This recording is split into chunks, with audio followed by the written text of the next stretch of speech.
ये बताइए हाँ जी, कि इस बार यूपी में कितनी सीट आएगी? देखिए ऐसा है, आपकी जानकारी में था जब यूपी में बहुमत की सरकार आई थी तो कोई कहता था 50 सीट आ रही है, कोई कहता है 100 सीट आ रही है। आप यूपी की बात ना करें, आप पूरे भारत की बात करें। बहन जी 543 सीटों पे अपना चुनाव लड़ा रही हैं और एक एक प्रत्याशी एक लड़ाई है। एक तरफ भारत का संविधान की है, एक तरफ जो नई व्यवस्था है वो आप जानते ही हैं कहाँ ले जाना चाहती है देश को। और भारत के संविधान वो संविधान बाबा साहब द्वारा रचित है जो विश्व का सबसे उत्तम संविधान था। यूपी में कितनी सीट जब आएगी? भारत आजाद हुआ था तो 562 रियासतें थी। एक भारत के संविधान नहीं, बाबा साहब नहीं, ये भारत का गुलदस्ता तैयार किया। आज भारत गुलामी खंडन की तरफ जा रहा है। देश हर तरह से दब चुका है। देश में ना कोई व्यवस्था, आपकी जो हमारी आर्मी है उसमें अग्निवीर पैदा करके इन्होंने कहां से लाए हैं कि वो 4 साल सेवा देश की करेंगे, उसके बाद घर चले जाएंगे। अगर वो अपना उस सेवा करते हुए कामयाब उनका शरीर हो जाता है तो उनको शहीद का दर्जा नहीं है, न पेंशन का दर्जा है।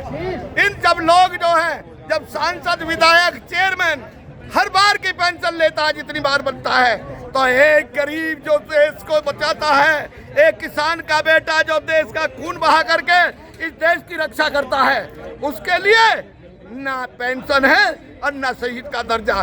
दुर्भाग्य है देश का, गुलामी की तरफ ले जाने वाला ये देश को हम देश की जनता बख्शेगी नहीं। आप बहुत ओजस्वी भाषण देते हैं, बहुत अच्छा बोलते हैं। ये बताइए कि लोगों का, इंडिया अलायंस का या दूसरे दलों का आरोप है कि बहन जी बीजेपी की मदद कर रही हैं। देखिए सुनिए, ऐसा है जब बाबा साहब, आप रोज नाटक, एकाकी नाटक देखते हैं, पूरी व्यवस्था, पूरा परिवार, पूरा इसका घर खिलाफ, इसी तरह बहन कुमारी मायावती इस देश में लोकतंत्र को जिंदा करने के लिए, जिस प्रकार भारत में जब संविधान लागू होता तो आपने देखा था हिंदुला पे बाबा साहब ने इस्तीफा दे दिया था अपनी मिनिस्ट्री से कि नहीं, मैं महिलाओं को समान अधिकार दूंगा।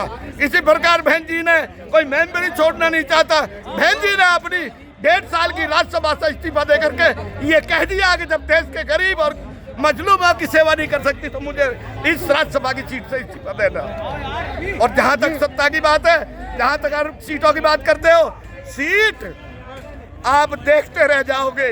बिना बहुजन समाज पार्टी के, मैं ये तो नहीं कह सकता बहन जी प्रधानमंत्री बनेंगे, मगर बिना बहुजन समाज पार्टी के कोई इस भारत में सरकार नहीं बनेगी। क्या आपको लगता है कि बहन जी को इंडिया अलायंस में जाना चाहिए था? देखिए वो बात बहुत पुरानी हो गई है, वो मेरी नेता का काम है। मैं कार्यकर्ता हूँ, सीनियर कार्यकर्ता हूँ, मिशन का कार्यकर्ता हूँ। पूरा जीवन मेरा एक एक बूंद मिशन के लिए जाएगी। लेकिन बहन जी पे यह आरोप भी लगता है कि वो बिना पैसा लिए टिकट नहीं देती हैं। अरे आप बिना पैसे टिकट नहीं लेते देखिए, अभी आप देख रहे हैं कि जितनी भी पार्टी राष्ट्र की हैं, किस किस को कितना चंदा मिला है। जो 2 नंबर का चंदा सुप्रीम कोर्ट ने खारिज कर दिया है। क्या बहुजन समाज पार्टी का कोई एक नाम आया कि उसको भी 1-2 करोड़ रुपए मिला है? खत्म पार्टी को कौन देता है चंदा? अरे खत्म नहीं है, वो मिशन है, मिशन कभी खत्म नहीं हुआ करता। मिशन में मिशन देखिए पत्ते आते हैं, झड़ते रहते हैं, और नए कवल जो है जैसे आकाश आनंद जैसे निकलते आते हैं। ये मिशन की लड़ाई है, मिशन की लड़ाई को रोक नहीं सकता कोई। बहन जी गरीबों के लिए, दलितों के लिए, आदिवासियों के लिए लड़ती रही है, इसमें कोई दो राय नहीं है। तो आप बताइए कि यूपी में आपको कितनी सीट आएंगी? यूपी में हमें सीट ऐसी आएंगी कि आप देखते रह जाओगे। आप नंबर नहीं बता पा रहे? नंबर हम सुनो, नंबर मैं उस पे मशीन की काउंटिंग पर नहीं बैठा जो आपको बता दूं, मगर मैं ये कह रहा हूँ कि मगर हमारे सरकार नहीं बनेगी। आपको पता है ना 0 आएगी। तो आपको लग रहा है लोगों को आप ईवीएम में गड़बड़ी आप करें, आप डिमोरलाइज करते हो। हमें तो मैन मीडिया ही बहुत ही डिमोरलाइज कर दिया। कम से कम ईमानदारी से आप तो बहुजन की बात करिए, आप तो देश का किसान मजदूरों की बात करिए। आप हमेशा ये कहते हैं 0 आएगी, नहीं, मैं 0 नहीं। देखना, ये सरकार बिना बहुजन समाज पार्टी के नहीं बन सकती। जय श्री राम की बात करिए। जय श्री राम तो सबकी आस्था है लोगों की। मंदिर में सुनिए, मंदिर में कौन जा रहा है? यहाँ के मंदिर ही सूने पड़े हैं। अरे 2 लाख लोग डेली जा रहे हैं वहाँ तो। 2 लाख जाए या 5 लाख जाए, वोट है वो वो। तो 2% लोग हैं, 4% लोग हैं, वो तो पागल हैं। वो 400 तो पार है बीजेपी इस बार, 400 पार। जो राम को लाए हम उनको लाएंगे। अरे राम गया कहा था जिसे लेके आए हो, कहाँ गया था जरा बताओ। राम तो हम पैदा नहीं हुआ जब से पहले राम राम कर रहे हैं, मगर हमारे तो माँ बाप का या किसी का अरे उद्धार पहले टेंट में राम या थे। किसी देवता ने नहीं किया। पहले टेंट में थे। अरे हम जो है, मेरी शादी 7वीं क्लास में हुई थी, मैंने MA करके लॉ किया। मैं उस मिशन का आदमी हूँ, मैं राम राम का आदमी नहीं हूँ। अगर राम और मंदिर पे रहता तो मैं भी आपके बीच नहीं खड़ा। अरे गुंडों का राम नाम से तोड़ा है आपको यूपी बीच में। आपको ईवीएम पे भरोसा है? देखिए EVM पे भरोसा तो हम, देखिए इसमें एक बात शंका की है कि मुझे एक बात बताओ, 3 महीने 2 महीने EVM की सुरक्षा कौन करेगा? करेंगे आप सुरक्षा? जब शासन प्रशासन बेईमान हो जाएगा, जब तक शासन प्रशासन और इस देश का नौजवान खड़ा नहीं होगा, तब तक सत्ता परिवर्तन नहीं। मोदी जी के साथ खड़ा है नौजवान। मोदी के कहाँ खड़ा है यार?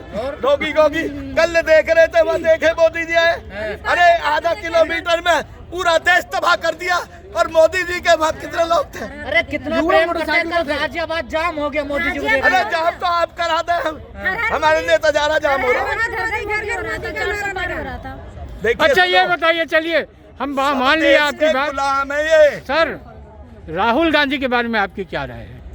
राहुल गांधी चमकता नेता है, कोई बात नहीं। अच्छा, अगर मिशन की बात करेगा तो उसके साथ रहेंगे। हमारी अगर मान लीजिए ऐसी संभावना बनती है जहां बहन जी के पास कुछ सीट हो और इंडिया अलायंस में राहुल गांधी प्रधानमंत्री बन रहा हो, तो क्या बहन जी उसको सपोर्ट करेंगी? वो मेरी नेता सोचेगी, उनका काम है, मेरा काम नहीं। चलिए, क्या बहुत बहुत बोलिए धन्यवाद। आप लोग